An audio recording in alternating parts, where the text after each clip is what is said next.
Olá, seja muito bem-vindo ao JR Business. Para além dos computadores, a Dell Technologies oferece serviços e soluções de tecnologia da informação também para empresas. De olho no futuro, eles estão investindo pesado em inteligência artificial.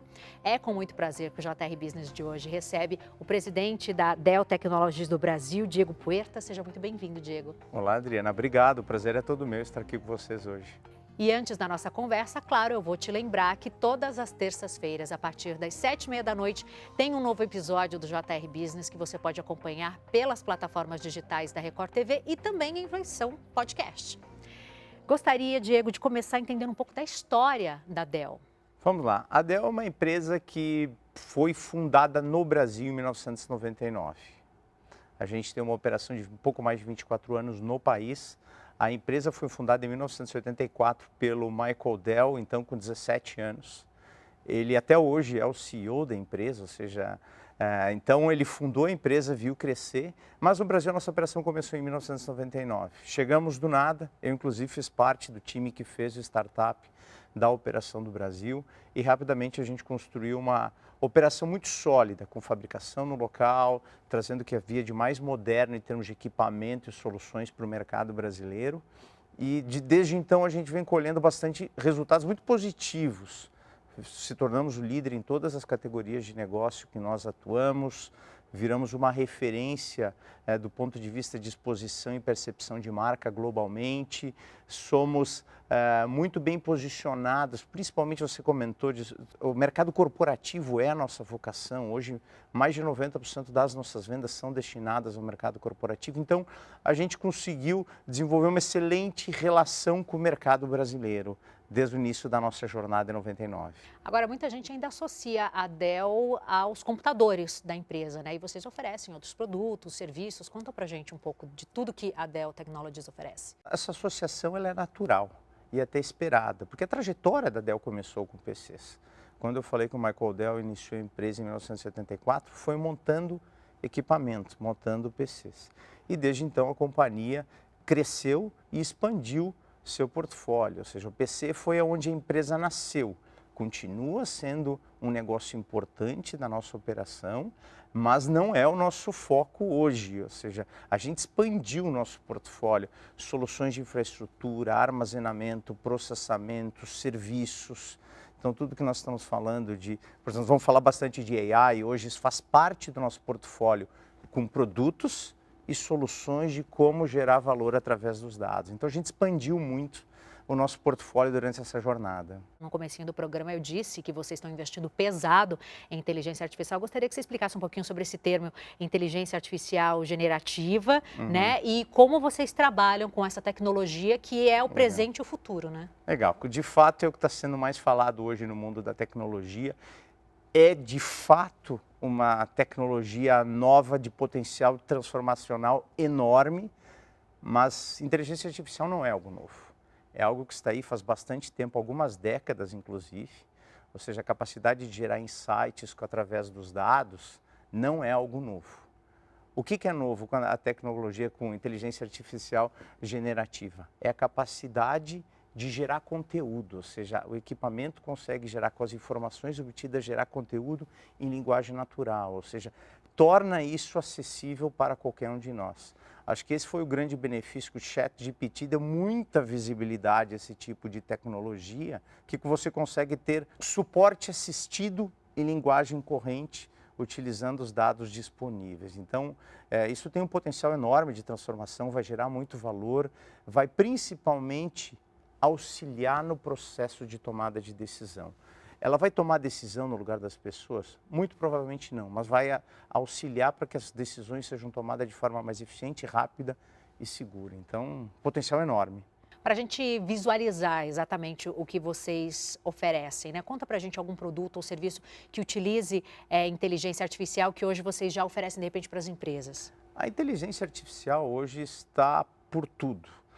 Desde um PC hoje que tem a câmera que acompanha você quando você está fazendo uma vídeo ou foca no seu áudio para tirar aquele latido inconveniente que tem hoje para quem trabalha em home office. E são soluções de inteligência artificial que já estão embutidas.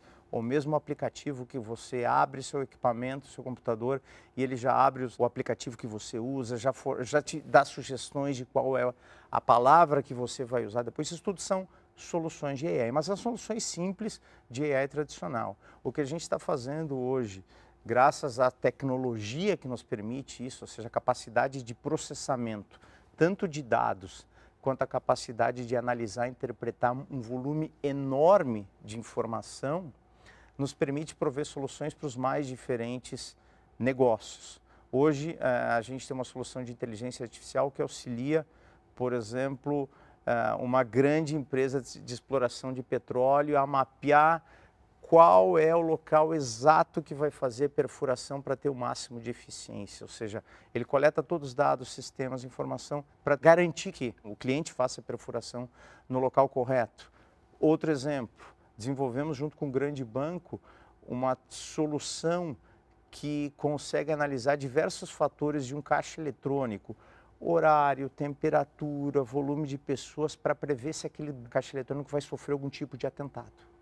Nossa, que interessante. Para fazer, inclusive, desde travar o sistema, de acionar a polícia, então isso aumentou uma eficiência enorme. São soluções como essa que a gente tem oferecido para os nossos clientes. E como funciona? O banco, por exemplo, chega até a Dell e fala, olha, eu estou precisando de algo nessa área de segurança, vocês conseguem desenvolver uma ferramenta assim, assim, assado, ou vocês levam para o cliente já a ferramenta pronta e a solução para eles? Como é que funciona? Vocês têm um centro de pesquisa e inovação? Como é que é isso? É uma excelente pergunta. De fato, como tudo começa? Quando o cliente consegue diagnosticar suas necessidades de negócio, suas dificuldades, os seus problemas. Aí entra o nosso time de apoio, ou seja, o nosso time de consultoria de pré-vendas. Esse tem sido um grande diferencial da nossa operação aqui no Brasil. Nós investimos muito em suporte a vendas, ou seja, tudo aquilo que a gente pode ajudar o cliente na sua jornada de transformação digital, a gente tem essa infraestrutura. E para os mais diferentes perfis de cliente, seja uma pequena empresa, uma grande corporação, clientes públicos, nós temos uma equipe customizada, desenhada para as necessidades de cada perfil de cliente. E junto com um dos centros que nós temos de desenvolvimento de soluções, utilizando dados, ou seja, que o objetivo é o quê? Gerar valor através dos dados. As informações estão lá, com o número de sensores, tudo aquilo que nos cerca, a gente coleta muito dado. Mas como é que eu faço o correto uso e como é que eu beneficio disso? É aí que entra o nosso time desenvolvendo esse tipo de soluções. E aí não importa o segmento da empresa, né? O que importa é a necessidade dela e aí vocês vão desenvolver junto com a empresa a solução para aquele problema, é isso? Exatamente. A gente atende todos os tipos de indústria, todos os tipos de negócio e de todos os tamanhos. Claro que você customiza, adapta a necessidade de uma pequena empresa, é totalmente diferente de uma grande corporação. Por isso nós investimos tanto para suportar pequenas e médias empresas aqui no Brasil. A gente sabe que as pequenas e médias empresas são o motor da economia brasileira e estavam desatendidas do ponto de vista de como é que eu vou auxiliá-la na jornada de transformação digital.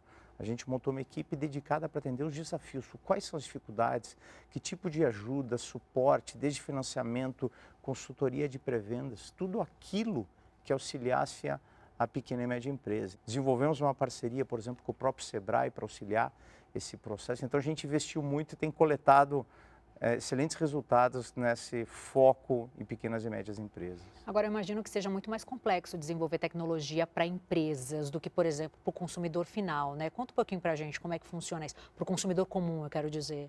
São soluções distintas, são bastante distintas. Acho que assim, o consumidor final ele que compra equipamento para uma aplicação, para uma necessidade sua. Mas isso é um pedaço do nosso negócio, que representa em torno de 10% do nosso negócio. O foco é o corporativo.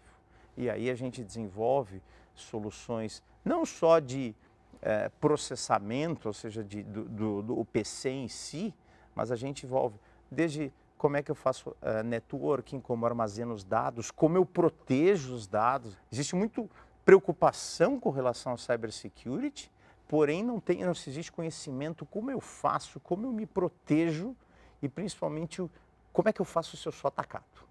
Então, ou seja, essas são jornadas. Então, tem toda uma consultoria para entender o desafio de negócio e qual a infraestrutura mais adequada para esse modelo de negócio.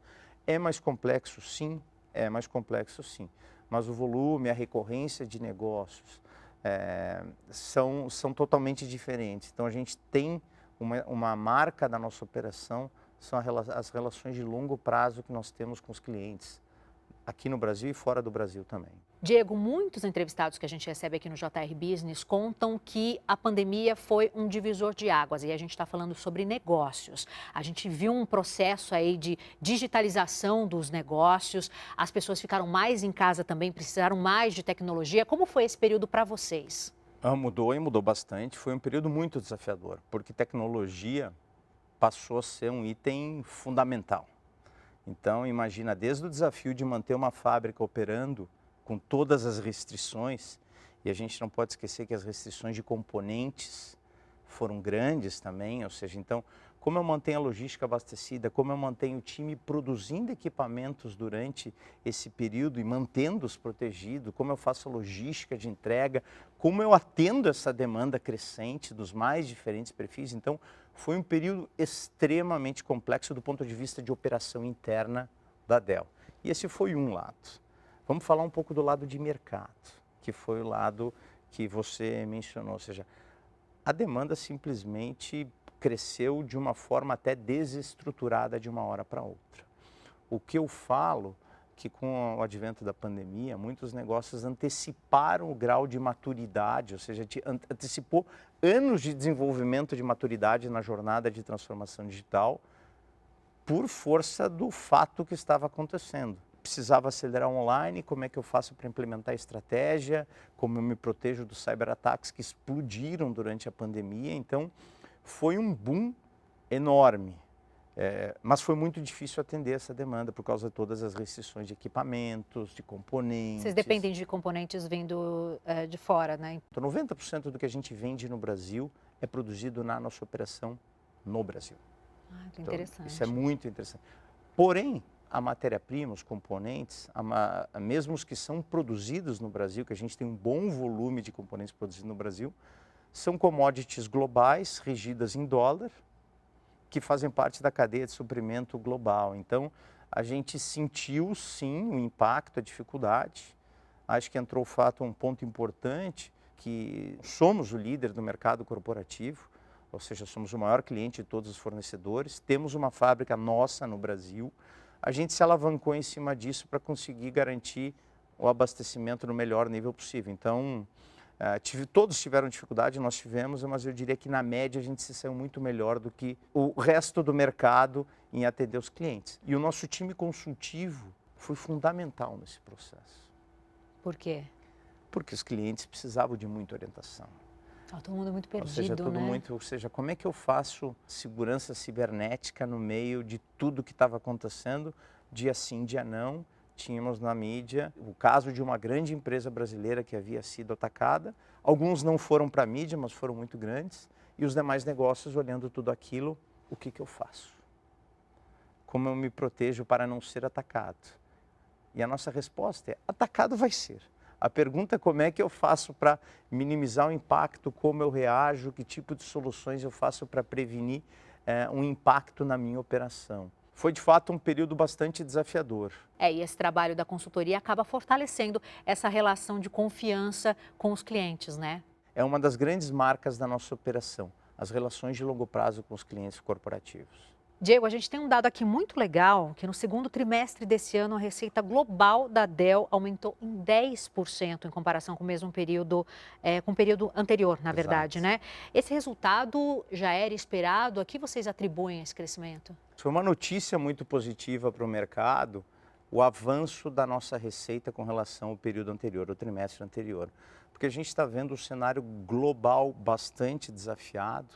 Depois de 2 anos de investimentos massivos em tecnologia, o mercado deu uma recuada. Era esperado uma recuada entre todos os principais concorrentes no mercado, mas a gente conseguiu apresentar um resultado muito sólido, globalmente. A gente não abre os dados de Brasil, mas eu te diria que o Brasil não foi uma exceção. ou seja, a gente também teve um resultado bastante positivo, aonde a gente conseguiu mostrar que sim, estávamos bem posicionados, esse nosso foco no cliente corporativo está trazendo resultado. E um detalhe bastante importante nesse resultado anunciado. Ficou claro o tamanho do impacto que os investimentos que os clientes estão fazendo em inteligência artificial está trazendo para o negócio.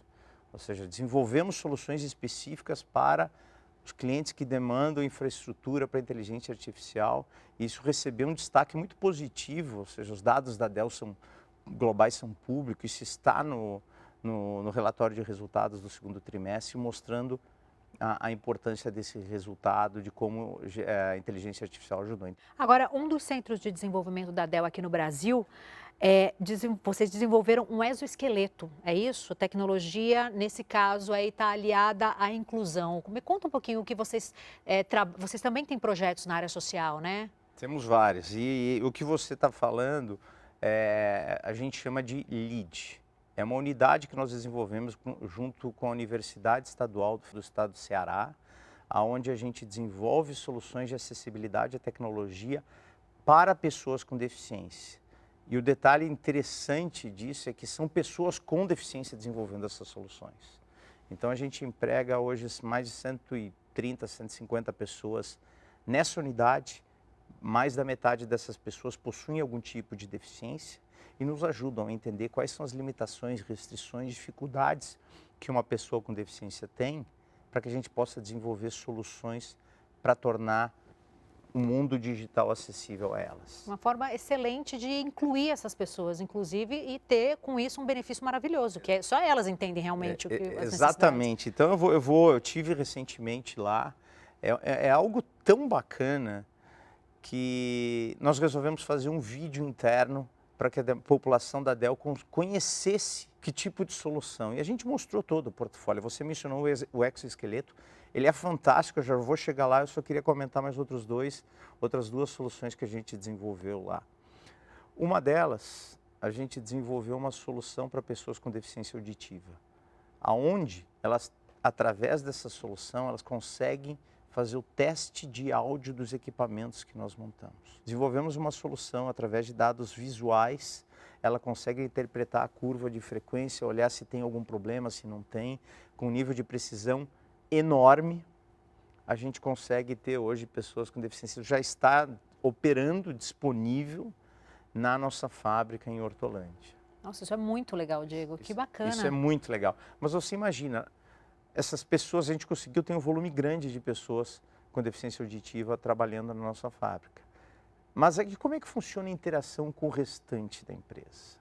Ou quando essa pessoa precisa fazer algum processo junto à empresa, fazer a abertura do seu processo de férias, alguma consulta. Então nós desenvolvemos uma solução que através de visual, ele consegue fazer através da linguagem de sinais, e isso traduz para a linguagem texto. Desenvolvemos uma solução de acessibilidade para pessoas com deficiência visual poderem acessar Outlook e Salesforce. Ou seja, hoje eles podem trabalhar numa força de vendas remota no call center, porque a gente tem essa solução. E o exoesqueleto foi mais uma delas. Eu diria que a gente tem 7 ou 8 soluções muito interessantes. O exoesqueleto permite que o quê? Que uma pessoa com deficiência nos membros inferiores possa se locomover e se locomover com as mãos livres, que é uma coisa que para nós pode parecer óbvio, mas ele tinha ou estava com a muleta ou estava segurando a cadeira de rodas, e hoje ela pode se locomover com as mãos livres, cumprimentar uma pessoa olhando nos olhos. Isso deve fazer toda a diferença. Faz toda a diferença. Então, e agora eles podem, por exemplo, trabalhar na nossa bancada de operação da fábrica, montando equipamentos, na posição ereta, com todo o conforto, segurança. A solução foi homologada, então é mais uma das soluções. É realmente, eu digo, uma visita à nossa unidade é uma experiência de vida. Incrível, Diego, e você deve morrer de orgulho, né? O time Estando todo da Dell morre de orgulho. Esse é um projeto que eu acompanho, ele tem 11 anos já, se não me engano, são 11 anos, então eu acompanho. Mesmo nas minhas posições anteriores, eu acompanho ele com muito orgulho, com muito carinho, mas ver a gratidão dessas pessoas pelas soluções que nós desenvolvemos e o impacto que isso gera é único. E na área ambiental, vocês também têm projetos? Vocês têm algo, vocês vislumbram algo nessa área? A gente tem como parte da nossa estratégia um programa chamado Moonshot Goals 2030, que são os objetivos que a gente pretende atingir do ponto de vista de sustentabilidade, inclusão e diversidade. Como parte de sustentabilidade, temos metas muito agressivas de como os equipamentos vão ser feitos. Utilização de materiais recicláveis, reutilização de equipamentos. Inclusive no Brasil, nós já temos uma agenda muito grande nesse sentido. Boa parte ou praticamente todas as embalagens já são feitas de materiais reciclados. Boa parte dos materiais utilizados na produção dos PCs também vem de material reciclado. E, como parte desse compromisso, eu destacaria dois grandes componentes. Primeiro, o nosso compromisso de reciclar ou reutilizar um PC para cada PC novo vendido. Vendemos um novo, vamos reciclar ou reutilizar um equipamento novo. E para fazer isso se tornar possível, nós estamos implementando o que a gente chama de Concept Luna. Aliás, recomendo a todos, quem tiver curiosidade em conhecer um pouquinho mais de engenharia de produtos, pesquisar no Google Dell Concept Luna, você vai ver, é uma forma de redesenho total do equipamento. Como ele é feito, como ele é montado, como ele é desenhado. É um processo complexo, eu diria que caro, mas muito importante para a gente poder oferecer equipamentos que sejam mais modulares. Isso vai estender a vida útil dele, você vai simplificar o processo de suporte e vai oferecer uma melhor experiência para o cliente. É muito interessante, porque muitas vezes um equipamento deixa de ser produtivo por causa de um simples componente.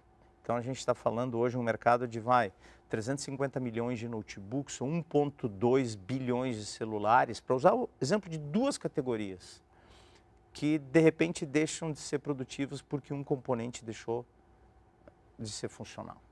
E aí você troca todo o equipamento, e esse equipamento novo, se não é descartado corretamente, vai para o meio ambiente ou fica numa gaveta esquecido com componentes funcionais. A gente quer mudar isso. Importantíssimo, não dá mais para ignorar a questão da sustentabilidade. Não, né? é um plano muito ambicioso, muito legal. Eu adoro o Concept Luna. Nós mostramos para o público no Brasil como funciona o Concept Luna no nosso último Dell Technologies Forum. Os feedbacks foram fantásticos de todos que puderam conhecer. Então isso já faz parte, a engenharia dos novos produtos já vão contemplar esse conceito daqui para frente. Diego, estamos caminhando aí para o final do nosso programa. Numa resposta, acho que foi na resposta anterior, você falou sobre os cargos pelos quais você já passou, enfim, aqui a gente gosta de falar sobre negócios e também sobre trajetórias de sucesso. Então, antes da gente finalizar, gostaria que você contasse um pouquinho sobre a tua trajetória, como você chegou ao cargo de presidência na Dell. E para fechar, você conta o que a gente pode esperar da Dell aí para os próximos meses, próximo ano. Vamos juntar tudo numa resposta. Vamos lá. Acho que primeiro, acho que assim, é uma jornada que me orgulha muito. A minha trajetória dentro da Dell e a trajetória da Dell no Brasil. Porque as duas fazem parte da minha história. Eu não sei se eu comentei anteriormente, mas eu faço parte do time que fez o startup da Dell no Brasil. Mas, na verdade, a minha jornada com a Dell começou antes. Quando a Dell estava negociando vir ao Brasil, eu trabalhava numa consultoria que assessorou a interface da Dell com um dos governos interessados em atrair o investimento, que no caso foi o Rio Grande do Sul. Foram 10 meses de negociação, terminou a negociação, eles me contrataram para fazer o começo da operação numa posição de cuidando da parte de comércio eletrônico. Fui executivo de vendas, fui gerente de vendas, fui diretor de vendas, diretor de soluções e serviços, planejamento e estratégia. Cuidei de todas as áreas de negócio, ou seja, consumidor final, varejo.com, pequenas empresas, médias empresas, clientes corporativos. Então, eu tive uma jornada, digamos assim, completa em todas as principais áreas relacionadas a negócio. Quantos anos isso? Foram 10 posições em 24 anos. Uau! Isso me deu uma experiência, uma visão muito completa, que tornou a posição de líder no Brasil uma consequência. Não só pelas experiências, mas também pelos resultados entregues, né? Mas, até para falar da próxima pergunta, eu diria que talvez os melhores anos ainda estão por vir, pelo que tem, ou seja, pela frente. Porque nós acreditamos que a tecnologia é o catalisador do desenvolvimento. ela tem a capacidade de mudar a vida das pessoas para melhor. E com tudo que a gente tem visto, a demanda por tecnologia crescendo, a gente tem muita coisa pela frente ainda. E a Dell está muito bem posicionada para auxiliar os clientes nessa jornada de transformação digital. Então, quando eu falo muito orgulho de tudo que a gente construiu, mas eu tenho certeza que a jornada pela frente ainda está cheia de oportunidades para que a gente possa continuar crescendo e apostando no mercado brasileiro, que é a nossa jornada de longo prazo. Tá certo, Diego. Muito obrigada por vir aqui conversar com a gente, contar todas essas histórias, falar mais sobre a empresa. É um prazer receber você. O prazer é todo meu. JR Business é o seu espaço para falar sobre negócios, também sobre trajetórias de sucesso. Toda terça-feira, a partir das 7h30 da noite, você pode acompanhar um novo episódio nas plataformas digitais da Record e tem também em versão podcast. Obrigada pela tua companhia e até a próxima.